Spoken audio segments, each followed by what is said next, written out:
বেশিরভাগ ক্ষেত্রে heart attack অথবা হার্টের রক্তনালীতে ব্লক হলে যে সমস্যাগুলো হয় সেগুলো নিয়ে বেশি আমরা ডিল করি।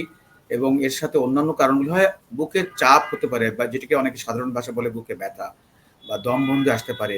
একটু পরিশ্রম করলে যদি বেড়ে যায় বা এক্সারসাইজতে বেড়ে যায়, তখন এই ধরনের বুকের চাপ বা বুক দম বন্ধ হয়ে যাকে আমরা সাধারণত আমরা হার্টের সাথে সম্পর্কিত ভাবি।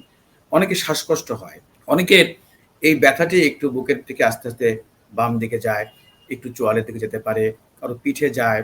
এগুলো হলো আপনার সাধারণত হৃদরোগের সাথে। অনেক সময় বমি হয় সঙ্গে, ঘাম হয় প্রচণ্ড।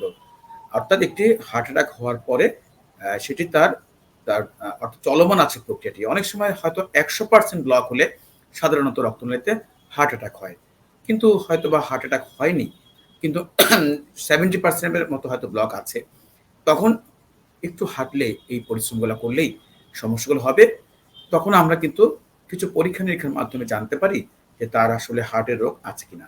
আবার অনেক সময় দেখা যায় যে হার্টের জন্মগত সমস্যা আছে। আপনি ইসিজি, এক্স-রে, ইকোকার্ডিওগ্রাফি করলে আমরা বুঝতে পারি যে তার হার্টের সেক্ষেত্রে রোগী অনেক সময় শ্বাসকষ্ট নিয়ে আসে। ছোট বাচ্চাদের দেখি আমরা জন্মগত সমস্যাগুলো। কিন্তু বড়দেরও হতে পারে। তো সবচেয়ে বড় বিষয় কি যে আসলে আমরা যদি একটু সাধারণ মানুষ যখন দেখে যে একটু পরিশ্রমের সাথে তার কষ্টগুলো বাড়ে, শ্বাসকষ্ট, বুকে ব্যথা, দম বন্ধে আসা এবং অতিরিক্ত যে সমস্যাগুলো বললাম উপসর্গ, সেগুলো এর সাথে যদি কারো ধূমপানের অভ্যাস থাকে, সাদা পাতা, জর্দা, তামাক, তখন আপনি সন্দেহ করতে পারবেন।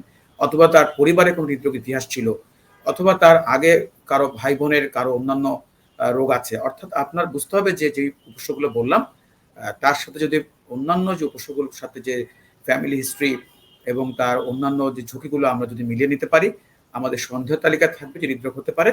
তখন আমরা তার কিছু পরীক্ষা-নিরীক্ষা করে আমরা হৃদরোগের কোন ধরনের হৃদরোগ হয়েছে আমরা এখন শতকরা 100 ভাগ নির্ণয় করতে পারি।